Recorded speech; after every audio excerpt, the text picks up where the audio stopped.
नमस्कार, मेरा नाम है सुनैना कश्यप और आप देख रहे हैं KH लाइव हिमाचल। कहते हैं कि किसी भी सरकार की असली पहचान उसके स्कूलों और अस्पतालों से होती है। चुनावी मंचों पर बड़ी बड़ी बातें करना आसान है, लेकिन जब उन बातों को जमीन पर उतारने की बारी आती है तब असली परीक्षा शुरू होती है। हिमाचल की सुक्खू सरकार ने भी शिक्षा व्यवस्था में बदलाव का बड़ा दावा किया था। कहा गया कि प्रदेश के 148 सरकारी स्कूलों को CBSE पैटर्न से जोड़ा जाएगा। मकसद साफ था, सरकारी स्कूलों में पढ़ने वाले बच्चों को भी वही अवसर मिले जो बड़े बड़े प्राइवेट स्कूलों में पढ़ने वाले बच्चों को मिलते हैं। लेकिन आज सिराज के जंजैहली स्कूल से जो तस्वीर सामने आ रही है वो कई सवाल खड़े कर रही है।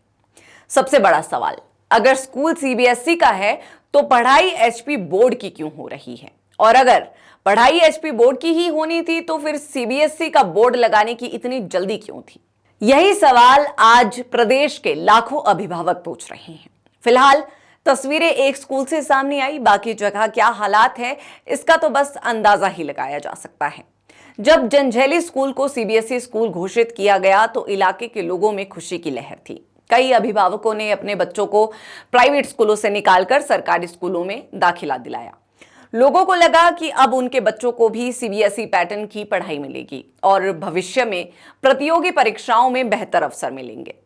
लेकिन नया शैक्षणिक सत्र शुरू होने के महीनों बाद ही हालात ऐसे हैं कि बच्चों की पढ़ाई अभी भी HP बोर्ड के अनुसार ही चल रही है। ऐसे में अभिभावकों को लगने लगा है कि उन्हें जो सपना दिखाया गया था वो अभी तक हकीकत नहीं बन पाया। सबसे बड़ी परेशानी शिक्षकों की कमी को लेकर सामने आ रही है। स्थानीय लोगों और स्कूल प्रबंधन का कहना है कि स्कूल को CBSE का दर्जा तो दे दिया गया, लेकिन उसके अनुसार शिक्षकों और संसाधनों की व्यवस्था नहीं की गई। कई पद खाली पड़े हैं और जिन सुविधाओं की जरूरत थी वो भी पूरी तरह उपलब्ध नहीं है। ऐसे में सवाल उठना स्वाभाविक है कि क्या केवल स्कूल के नाम के आगे CBSE लिख देने से शिक्षा की गुणवत्ता बदल जाती है?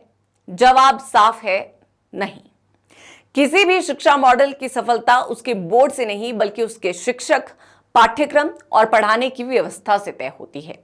यहीं पर सरकार की सबसे बड़ी चुनौती सामने आती है। सुक्खू सरकार लगातार व्यवस्था परिवर्तन की बात करती रही है, लेकिन व्यवस्था परिवर्तन का मतलब सिर्फ नई घोषणा करना नहीं होता। व्यवस्था परिवर्तन का मतलब है कि जनता को जमीन पर बदलाव महसूस हो।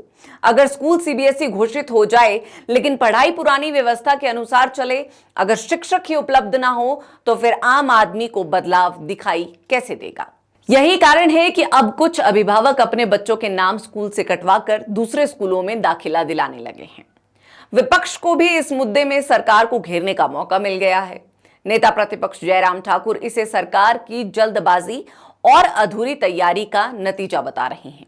उनका कहना है कि सरकार ने बड़े बड़े दावे तो कर दिए, लेकिन उन दावों को पूरा करने के लिए जरूरी इंतजाम नहीं किए। हालांकि ये भी सच है कि इतनी बड़ी शिक्षा व्यवस्था में बदलाव रातों रात नहीं किया जा सकता।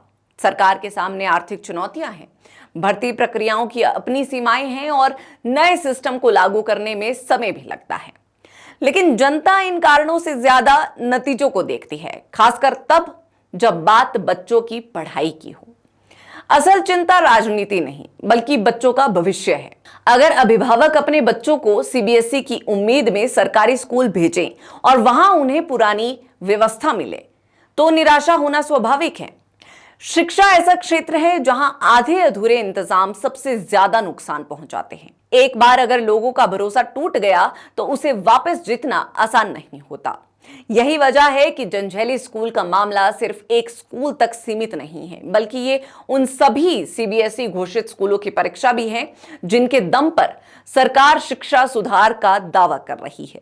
अब गेंद पूरी तरह सरकार के पाले में है। अगर जल्द शिक्षकों की नियुक्ति होती है, CBSE का पाठ्यक्रम पूरी तरह लागू होता है और अभिभावकों की चिंताओं का समाधान किया जाता है तो हालात सुधर सकते हैं। लेकिन अगर देरी जारी रही तो ये सवाल और बड़ा होता जाएगा कि आखिर व्यवस्था परिवर्तन के दावे और जमीनी हकीकत के बीच इतना बड़ा अंतर क्यों है? आखिर में सवाल सिर्फ इतना है, अगर नाम CBSE का है लेकिन पढ़ाई HP बोर्ड वाली हो रही है तो फिर आम आदमी बदलाव को माने किस आधार पर? और अगर अच्छे इरादों के बावजूद व्यवस्था पटरी पर नहीं आ रही तो जिम्मेदारी किसकी है? सिस्टम की, अधिकारियों की, या फिर उन फैसलों की जो तैयारी से पहले कर दिए गए? इसी सवाल पर आप सभी की क्या राय है, आपका क्या जवाब है, हमें कमेंट सेक्शन में जरूर बताएं और हमारे चैनल को सब्सक्राइब करना ना भूलें।